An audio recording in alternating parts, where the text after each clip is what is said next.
Script రాస్తే భగవంతుడు ఇంకో స్క్రిప్ట్ రాశాడు. అది కూడా మనం గుర్తుపెట్టుకోవాల్సిన అవసరం ఉంది. ఎవరి చేతుల్లో ఏముండదు. అందుకని ఏది జరగాలో ఎప్పుడు ఎక్కడ జరగాలో జరుగుతుంది. ఇప్పుడు అదే జరిగింది. ఎమ్మెల్యేలు మీరు చేర్చుకున్నారు.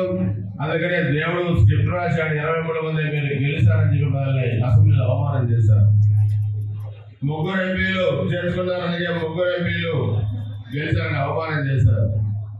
151లో నేను అనుకున్నాను మొదటి ఒకటన్నా ఉండదు, లాస్ట్ ఒకటన్నా ఉండదు అనుకున్నాను. కానీ మధ్యలో 5 తీసేస్తారని నేను అనుకోలేదు. దేవుడు 30 సంవత్సరాలు రాజకీయాల్లో ఉన్నాను.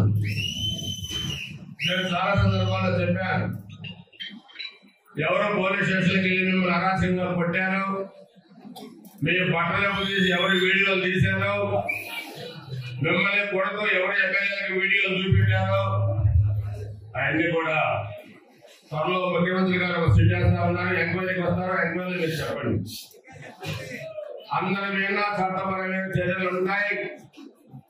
మీరు అనుకున్నట్టుగా మీరు మర్చిపోయినా మిమ్మల్ని కాపాడుకోవడం నేను మర్చిపోరని మీరు సమయంలో పాటించండి.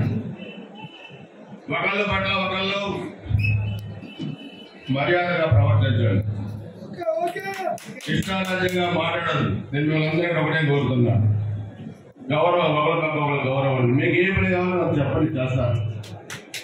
నేనేం చెప్పింది చేయాలి, నువ్వు నా వర్గంలో లేవు కాబట్టి నీకు చేయను అని మీరు మాట్లాడరు. 37 మంది రాజకీయాల్లో ఉన్న నాకే వర్గం లేదు, మీకేది వర్గం గ్రామాల్లో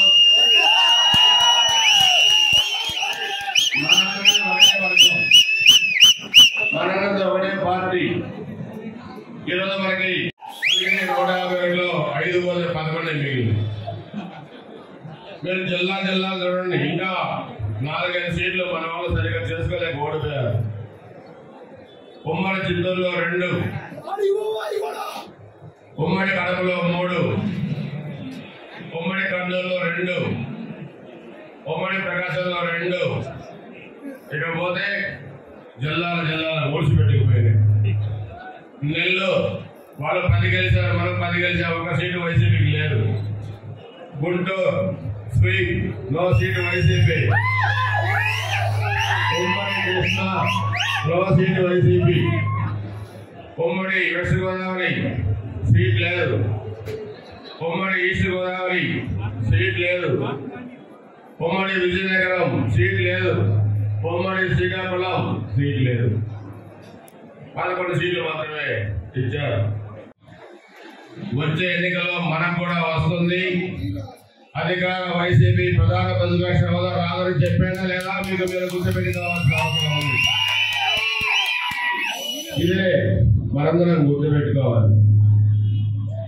ప్రజలు మనకి బాధ్యత అప్పచెప్పినప్పుడు, మనకి 5 సంవత్సరాలు అధికారాన్ని ఇచ్చినప్పుడు మనం ట్రస్టీల్లో మాత్రమే గుర్తుపెట్టుకోండి. ఇది మన రాజ్యం కాదు.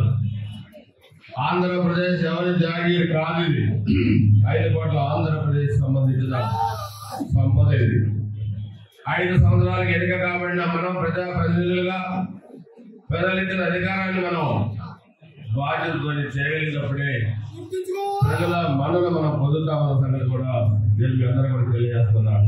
ఇది ఉమ్మడి కుటుంబం, ఇది సమైక్య కుటుంబం, ఇది వసుదైక కుటుంబం, ఇది తెలుగుదేశం, జనసేన, భారతీయ జనతా పార్టీల తెలియజేసుకుంటూ అందరూ సెలవు తీసుకుంటున్నారు. జై హింద్, జై తెలుగుదేశం, జై జనసేన, జై భారతీయ జనతా.